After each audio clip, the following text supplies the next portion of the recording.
Students welcome back to college guide YouTube channel. ಈ video ಬಂದುಬಿಟ್ಟು KCT agri ಸ್ಟೂಡೆಂಟ್ಸ್ಗಿರುತ್ತೆ. ಏನಂತಂದರೆ ಒಂದು ಇಂಪಾರ್ಟೆಂಟ್ ನೋಟಿಫಿಕೇಶನ್ ಬಂದಿದೆ KA ಕಡೆಯಿಂದ. ಅದು ವೆರಿ ಇಂಪಾರ್ಟೆಂಟ್. ನೀವು ಯಾವ ರೀತಿ ಚೆಕ್ ಮಾಡ್ಕೊಳ್ಬೋದು ಅಂತಂದರೆ, ನಿಮ್ಮ ಯಾವುದೇ ಒಂದು ಬ್ರೌಸರಲ್ಲಿ ಹೋಗ್ಬಿಟ್ಟು KE ಅಂತ ಕ್ಲಿಕ್ ಮಾಡಿ. ಸೇಮ್ ಪ್ರೊಸೆಸ್ ಆಲ್ರೆಡಿ ಎಲ್ರಿಗೂ ಗೊತ್ತಿದೆ. ಇವಾಗ ಏನಂತಂದರೆ, ಇಲ್ಲಿ UGCET ಸೆಲೆಕ್ಟ್ ಮಾಡ್ಕೊಳ್ತೀರಾ. ಅದಾದಮೇಲೆ ಇಲ್ಲಿ ಫಸ್ಟ್ ಒನ್ ಏನಿರುತ್ತೆ ನೋಡಿ, ಕೃಷಿ ಪ್ರಾಯೋಗಿಕ ಪರೀಕ್ಷೆ ಪರಿಷ್ಕೃತ ಅಧಿಸೂಚನೆ ಅಂತ, ಇದನ್ನು ಕ್ಲಿಕ್ ಮಾಡಿ. ಇದನ್ನು ಕ್ಲಿಕ್ ಮಾಡಿದ್ಮೇಲೆ ಇಲ್ಲಿ ನೋಟಿಫಿಕೇಷನ್ ಇದೆ. ಈ ನೋಟಿಫಿಕೇಷನ್ ಏನಿದೆ ಅಂತಂದರೆ, ನಿಮ್ಮ ಡಾಕ್ಯುಮೆಂಟ್ ವೆರಿಫಿಕೇಷನ್ ಬಗ್ಗೆ ಇರುತ್ತೆ. ನೀವು ಇವಾಗ ಏನಾದರೂ ನಾನ್ ಎಲಿಜಿಬಿಲಿಟಿ ಲಿಸ್ಟಲ್ಲಿದ್ದರೆ ಇದ್ರ ಬಗ್ಗೆ ಕೂಡ ಇರುತ್ತೆ. ಮತ್ತು ನೀವು ಡಾಕ್ಯುಮೆಂಟ್ ವೆರಿಫಿಕೇಷನ್ ಆದಮೇಲೆ ಏನು ಮಾಡಬೇಕಾಗುತ್ತೆ, ನೀವು ಮೊದಲು ಅಪ್ಲಿಕೇಶನ್ ಹಾಕುವಾಗ ನೀವು ಸೆಲೆಕ್ಟ್ ಮಾಡಿರಲಿಲ್ಲ, ಇವಾಗ ಎಡಿಟಲ್ಲಿ ಸೆಲೆಕ್ಟ್ ಮಾಡಿದ್ರು ನೀವು ಏನು ಪ್ರೋಸೆಸ್ ಮಾಡಬೇಕು ಎಕ್ಸಾಮ್ ಬರೆಯೋದಕ್ಕೆ, ಮತ್ತು ಎಕ್ಸಾಮ್ ಡೇಟ್ ಏನಿದೆ, ಮತ್ತು ನೀವು ಎಷ್ಟು ಗಂಟೆಗೆ ಹೋಗಬೇಕಾಗುತ್ತೆ, ಮತ್ತು ಹಾಲ್ ಟಿಕೆಟ್ ಯಾವ ರೀತಿ ನೀವು ಡೌನ್ಲೋಡ್ ಮಾಡ್ಕೊಳ್ಬೇಕು, ಎಲ್ಲ ರಿಲೇಟೆಡ್, ಅಗ್ರಿ ಪ್ರಾಕ್ಟಿಕಲ್ ಎಕ್ಸಾಮ್ ಎಲ್ಲ ರಿಲೇಟೆಡ್. ಇವನ್ ಎಕ್ಸಾಮ್ ರಿಸಲ್ಟ್ ಡೇಟ್ ಕೂಡ ಅನೌನ್ಸ್ ಮಾಡಿದ್ದಾರೆ ಇದರಲ್ಲಿ. ಸೊ ಅದನ್ನು ಕ್ಲಿಯರಾಗಿ ನಾವು ಈ ವಿಡಿಯೋದಲ್ಲಿ ನೋಡೋಣ. ವಿಡಿಯೋನ ಕೊನೆವರೆಗೂ ನೋಡಿ, ನಿಮ್ಮ ಫ್ರೆಂಡ್ಸ್ ಜೊತೆ ಶೇರ್ ಮಾಡಿ. College guide YouTube channel subscribe ಆಗೋದನ್ನ ಮರೆಯೋಕೆ ಹೋಗಬೇಡಿ. ಮತ್ತು ಇನ್ನೊಂದು ಏನಂತಂದರೆ, ಲೈಕ್ ಮಾಡೋದನ್ನ ಮರಿಬೇಡಿ. ನಿಮ್ದು ಏನೋ ಒಂದು ಕ್ವಶನ್ಸ್ ಆಗಿರಲಿ, ಕಮೆಂಟ್ ಹಾಕಿರಿ, ನಾವು ರೆಸ್ಪಾಂಡ್ ಮಾಡಿರ್ತೀವಿ. ಇದೇನಂತಂದರೆ, ನಿಮ್ಮ ಡಾಕ್ಯುಮೆಂಟ್ ವೆರಿಫಿಕೇಷನ್ ಬಗ್ಗೆ ಇರುತ್ತೆ. Guidelines candidates of uploading the document. Online verification ಇರುತ್ತೆ, ಯಾವುದೇ ರೀತಿ ಆಫ್ಲೈನ್ ವೆರಿಫಿಕೇಷನ್ ಇರುತ್ತಿಲ್ಲ. ಬಟ್ ನಿಮ್ಮ ಆನ್ಲೈನ್ ಅಲ್ಲಿ ಅಪ್ಲೋಡ್ ಮಾಡಿರೋ ಡಾಕ್ಯುಮೆಂಟ್ಸ್ ರಿಜೆಕ್ಟ್ ಆಗಬಾರ್ದು ಅಂದರೆ, ನೀವು ಆಫ್ಲೈನ್ ಯಾವ ರೀತಿ ಡಾಕ್ಯುಮೆಂಟ್ ವೆರಿಫಿಕೇಷನ್ ಮಾಡ್ಕೊಳ್ಬೇಕಂತ ಒಂದು ಒಳ್ಳೆ ಟಿಪ್ಸ್ ಕೂಡ ಹೇಳಿರ್ತೀನಿ. ನನ್ನ ಸ್ಟೂಡೆಂಟ್ಸು ಆಲ್ರೆಡಿ ಹೋಗ್ಬಿಟ್ಟು ಅವರ ಏನಂತಂದರೆ ರಿಜೆಕ್ಟ್ ಆಗೋ ಡಾಕ್ಯುಮೆಂಟ್ಸ್ ಎಲ್ಲನೂ ಕರೆಕ್ಟ್ ಮಾಡ್ಕೊಂಡಿದ್ದಾರೆ. ಅಂತಂದರೆ ಈ ಅಫಿಡೇವಿಟಿ 1 ನಿಮ್ಮ ರಿಜೆಕ್ಟ್ ಆಗ್ತಿತ್ತು ಅಂತಂದರೆ, ನೀವು ಡೈರೆಕ್ಟ್ ಒಂದು ಎಕ್ಸಾಮ್ ಸೆಂಟರ್ಗೆ ಹೋಗ್ಬಿಟ್ಟು ಅಲ್ಲಿ ಚೆಕ್ ಮಾಡ್ಕೊಂಡಿದ್ರೆ ಅವರು ಈ ರೀತಿ ಸಜೆಸ್ಟ್ ಮಾಡಿರ್ತಾರೆ. ಮತ್ತು ನೀವು ಡಾಕ್ಯುಮೆಂಟ್ ರೀಕರೆಕ್ಷನ್ ಮಾಡ್ಕೊಳ್ಬೋದು within dates. Okay, date complete ಆದಮೇಲೆ, ಓವರ್ ಆದಮೇಲೆ ನೀವು ಏನೂ ಮಾಡೋಕ್ಕಾಗಲ್ಲ. ಸೊ ಅದಕ್ಕೋಸ್ಕರ ವೀಡಿಯೋನ ಕೊನೆವರೆಗೂ ನೋಡಿ. ಇದು ಫಸ್ಟ್ ಪಾಯಿಂಟ್ ಬಂದುಬಿಟ್ಟು, ನಿಮ್ಮದು ಯಾವುದೆಲ್ಲ ಡಾಕ್ಯುಮೆಂಟ್ಸ್ ಬೇಕಾಗುತ್ತೆ, ನೀವು ಏನೆಲ್ಲ ಡಾಕ್ಯುಮೆಂಟ್ಸ್ ಅಪ್ಲೋಡ್ ಮಾಡಬೇಕು, ಮತ್ತು ಯಾವ ರೀತಿ ಅಪ್ಲೋಡ್ ಮಾಡಬೇಕಂತ ಇದೆ.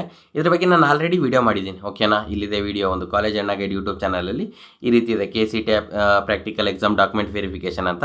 ನಾನೇನಂತಂದರೆ, ಇದನ್ನು ಈ ರೀತಿ ಡಿಸ್ಕ್ರಿಪ್ಷನಲ್ಲಿ ಕೊಟ್ಟಿರ್ತೀನಿ. ಡಿಸ್ಕ್ರಿಪ್ಷನ್ ಅಂದರೆ ನೀವು ಮೋರ್ ಅಂತ ಕ್ಲಿಕ್ ಮಾಡಿದಾಗ ಈ ರೀತಿ ಬಂದುಬಿಡುತ್ತೆ. ಇಲ್ಲಿ ಡಿಸ್ಕ್ರಿಪ್ಷನಲ್ಲಿ ಕೊಟ್ಟಿರ್ತೀನಿ, ಮತ್ತು ನಾನು ವಾಟ್ಸಪ್ಪಲ್ಲೂ ರೀಶೇರ್ ಮಾಡಿರ್ತೀನಿ. ಅಲ್ಲಿ ಹೋಗ್ಬಿಟ್ಟು ನೀವು ಈ ವಿಡಿಯೋನ ಫಾಲೋ ಮಾಡಿಬಿಟ್ಟು ನೀವು ಮತ್ತೆ ಡಾಕ್ಯುಮೆಂಟ್ಸ್ ಅಪ್ಲೋಡ್ನ ಮಾಡಿ. ಓಕೆನಾ, ಏನೆಲ್ಲ ಡಾಕ್ಯುಮೆಂಟ್ಸ್ ಇದೆ, ಏನೇನು ಎಲ್ಲನೂ ಕ್ಲಿಯರಾಗಿ ಹೇಳಿದ್ದೀನಿ. ಅದನ್ನು ನೀವು ನೋಡ್ಕೊಳ್ಳಿ. ಮತ್ತು ನಿಮ್ಮ income mentioned in the income certificate and that declared in the FDAT should be same. ಎಷ್ಟೋ ಸ್ಟೂಡೆಂಟ್ಸು ನಿಮ್ಮ ಇನ್ಕಮ್ ಜಾಸ್ತಿ ಇದೆ ಅಂತ ನೀವು FDATಯಲ್ಲಿ ಎಡಿಟ್ ಮಾಡ್ಕೊಂಡಿದ್ದೀರಾ, ನಿಮ್ಮ ಇನ್ಕಮ್ಮು ಕಡಿಮೆ ಮಾಡಿಸ್ಕೊಂಡಿದ್ದೀರಾ, ಅದಕ್ಕೋಸ್ಕರ ರಿಜೆಕ್ಟ್ ಆಗಿದೆ. ಎಷ್ಟೋ ಜನ ನಾನ್ ಎಲಿಜಿಬಿಲಿಟಿ ಲಿಸ್ಟಲ್ಲಿ ರೀಸನ್ ಅದೇ ಬಂದಿದೆ. ಸೊ ಅದನ್ನು ಕರೆಕ್ಟ್ ಮಾಡ್ಕೊಳ್ಳಿ.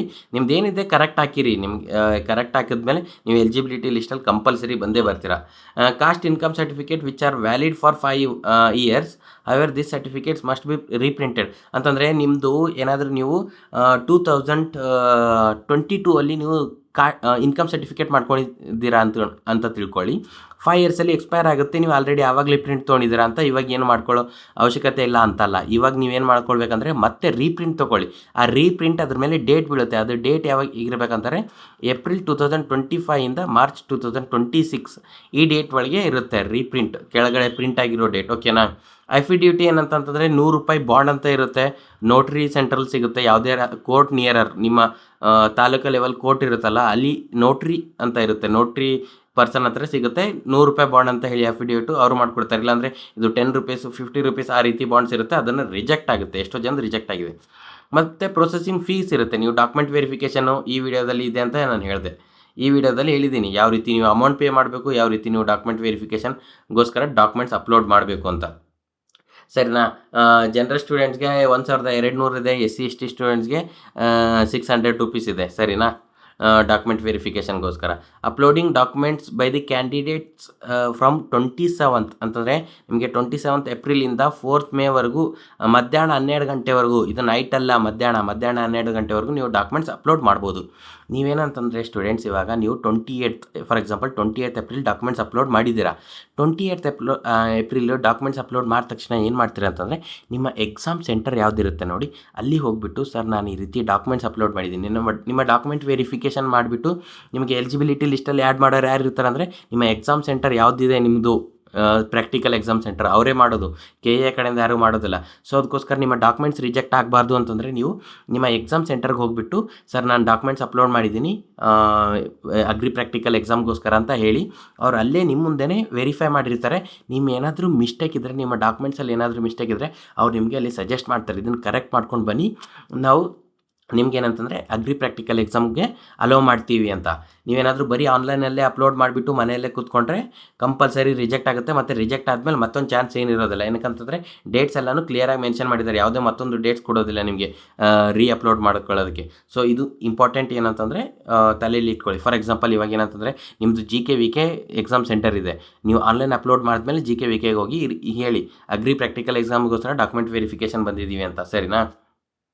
ಆನ್ಲೈನ್ ವೆರಿಫಿಕೇಷನ್ ಡಾಕ್ಯುಮೆಂಟ್ಸ್ ಬೈ ಅದೇ ನಾನು ಇವಾಗ ಹೇಳಿದ್ದು, ಸರಿನಾ? ಅವ್ರು ಯಾವಾಗಿಂದ ಅಂದರೆ 28 ಏಪ್ರಿಲಿಂದ 5 ಮೇ 4 PM ವರೆಗೂ ಅವ್ರು ಮಾಡಿರ್ತಾರೆ ಡಾಕ್ಯುಮೆಂಟ್ ವೆರಿಫಿಕೇಷನ್. ಅವ್ರು ಚೆಕ್ ಮಾಡಿರ್ತಾರೆ ಆನ್ಲೈನಲ್ಲೇ. ನೀವು ಆಫ್ಲೈನ್ ಹೋಗಿದ್ರು ಬೇಗ ಆಗಿಬಿಡುತ್ತೆ. ಎಲಿಜಿಬಿಲಿಟಿ ಮತ್ತು ನಾನ್ ಎಲಿಜಿಬಿಲಿಟಿ ಲಿಸ್ಟ್ ಮತ್ತೆ ಯಾವಾಗ ಬರುತ್ತೆ ಅಂತಂದರೆ 7th ಮೇಗೆ ಬರುತ್ತೆ. KA ವೆಬ್ಸೈಟಲ್ಲೇ ಬರುತ್ತೆ, ನಾನು ನಿಮಗೆ ಶೇರ್ ಮಾಡಿರ್ತೀನಿ ವಿಡಿಯೋ ಮುಖಾಂತರ. ಸೊ ಏನು ವರಿ ಮಾಡ್ಕೊಳ್ಳೋ ಅವಶ್ಯಕತೆ ಇಲ್ಲ. ಡೌನ್ಲೋಡಿಂಗ್ ಹಾಲ್ ಟಿಕೆಟ್, ನೀವು ಪರ್ಟಿಕ್ಯುಲರ್ ಹಾಲ್ ಟಿಕೆಟ್ ಡೌನ್ಲೋಡ್ ಮಾಡ್ಕೊಳ್ಬೇಕಾಗುತ್ತೆ. ಇವಾಗ ನಿಮ್ಮ ಹತ್ರ ಇರೋ KCT ಅಡ್ಮಿಟ್ ಕಾರ್ಡ್ ವರ್ಕ್ ಆಗೋದಿಲ್ಲ ಈ ಎಕ್ಸಾಮ್ಗೆ. ಅದು ಯಾವಾಗ ಅಂತಂದರೆ 8th ಮೇಯಿಂದ 10th ಮೇವರೆಗೂ ಬಿಫೋರ್ 7 ಗಂಟೆ ಮುಂಜಾನೆವರೆಗೂ ನೀವು ಡೌನ್ಲೋಡ್ ಮಾಡ್ಕೊಳ್ಬೋದು. ನೀವು 10th ವರೆಗೂ ವೇಟ್ ಮಾಡೋಕ್ಕೆ ಹೋಗಬೇಡಿ, 8th 9th ಮೇಯಲ್ಲಿ ಡೌನ್ಲೋಡ್ ಮಾಡ್ಕೊಂಡ್ಬಿಡಿ.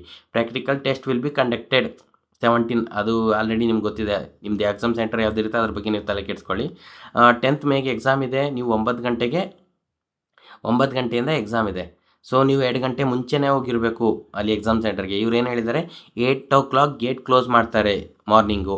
ಗೇಟ್ ಕ್ಲೋಸ್ ಆದಮೇಲೆ ನೀವು ಹೋಗಿದ್ರು ನಿಮಗೆ ಎಕ್ಸಾಮ್ಗೆ ಅಲೋ ಮಾಡೋದಿಲ್ಲ. ಪ್ರೊಸೀಜರ್ಸ್ ಇರುತ್ತೆ, ಬಿಫೋರ್ 9 ಅರ್ಲಿ ಪ್ರೊಸೀಜರ್ ಕಂಪ್ಲೀಟ್ ಮಾಡ್ಕೊಳ್ತಾರೆ.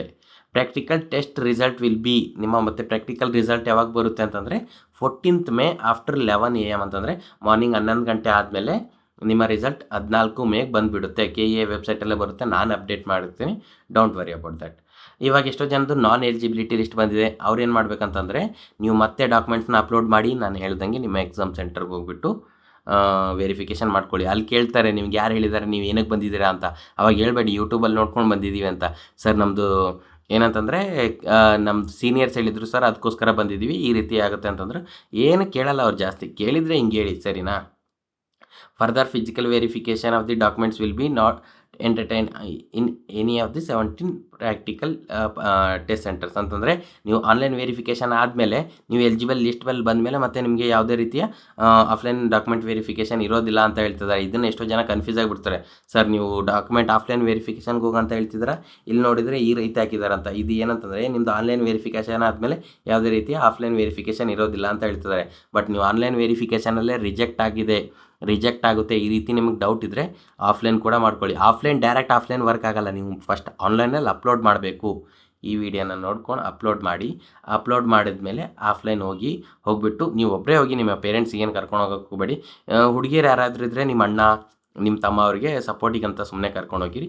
ನೀವೇ ಧೈರ್ಯ ಬಿಟ್ಟು ಮಾತಾಡಿ, ಸರ್ ಈ ರೀತಿ ಬಂದಿದ್ದೀವಿ, ಸ್ವಲ್ಪ ಹೆಲ್ಪ್ ಮಾಡಿ ಅಂತ. ಅವ್ರು ಖಂಡಿತ ನಿಮ್ಮ ಡಾಕ್ಯುಮೆಂಟ್ ವೆರಿಫಿಕೇಷನ್, ಏನಕ್ಕಂದರೆ ಅವರೇ ಡಾಕ್ಯುಮೆಂಟ್ ವೆರಿಫಿಕೇಷನ್ ಮಾಡಬೇಕು, ಅವ್ರ ಕೆಲಸ ಈಸಿ ಮಾಡ್ತಿದ್ದಾರೆ ಡೈರೆಕ್ಟ್ ನೀವು ಹೋಗ್ಬಿಟ್ಟು. ಸೊ ಅವಾಗಲೇ ಇದು ಮಾಡಿರ್ತಾರೆ. ಮತ್ತು ಡಾಕ್ಯುಮೆಂಟ್ ವೆರಿಫಿಕೇಷನ್ ಹೋಗುವಾಗ ಆಫ್ಲೈನ್ ಹೋಗುವಾಗ ಹಂಗೆ ಹೋಗೋಕೆ ಹೋಗಬೇಡಿ. ನೀವು ಏನೆಲ್ಲ ಡಾಕ್ಯುಮೆಂಟ್ಸ್ ಇಲ್ಲಿ ಅಪ್ಲೋಡ್ ಮಾಡಿದ್ದಾರೆ, ಇಲ್ಲಿ ಹೇಳಿದ್ದಾರೆ, ಅದನ್ನೆಲ್ಲನೂ ನೀವು ಒರಿಜಿನಲ್ ತೊಗೊಂಡೋಗಿ. ಏನಕ್ಕಂತಂದರೆ ಹೆಲ್ಪ್ ಆಗುತ್ತೆ, ಅವ್ರಿಗೂ ಈಸಿ ಆಗುತ್ತೆ, ನಿಮಗೂ ಈಸಿ ಆಗಿರುತ್ತೆ. ಮತ್ತು ನಿಮ್ಮ Aadhaar card, KCT admit card, KCT application ಎಲ್ಲ ಡಾಕ್ಯುಮೆಂಟ್ಸ್ ಎಲ್ಲನೂ ತೊಗೊಂಡೋಗಿ. ನಿಮಗೆ ಇನ್ನೂ ಏನಾದರೂ ಡೌಟ್ಸ್ ಇದ್ದರೂ ಕೂಡ ಕಮೆಂಟ್ ಹಾಕಿರಿ, ನಾನು ಸಪೋರ್ಟ್ ಮಾಡಿರ್ತೀನಿ. ಮತ್ತು ವೀಡಿಯೋನ ಲೈಕ್ ಮಾಡೋದನ್ನ ಮರಿಬೇಡಿ. ಏನಕ್ಕಂತಂದರೆ ನೀವು ಲೈಕ್ ಮಾಡಿಲ್ಲ ಅಂತಂದರೆ ನಿಮಗೆ ಮೋಟಿವೇಟ್ ಬರೋದಿಲ್ಲ ಇನ್ನೂ ವೀಡಿಯೋ ಮಸ್ತ್ ಮಾಡೋದಕ್ಕೆ. ಸೊ ನಿಮ್ಗೆ ಇನ್ನೂ ಹೆಚ್ಚಿನ ಮಾಹಿತಿಲಿ ನಾವು ಇನ್ಫಾರ್ಮೇಷನ್ ಶೇರ್ ಮಾಡಬೇಕಂತಂದರೆ ವೀಡಿಯೋನ ಲೈಕ್ ಮಾಡಿ. ಸರಿ, ಮತ್ತೆ ಸಿಗೋಣ ನೆಕ್ಸ್ಟ್ ವೀಡಿಯೋದಲ್ಲಿ. ಬಾಯ್. Thank you.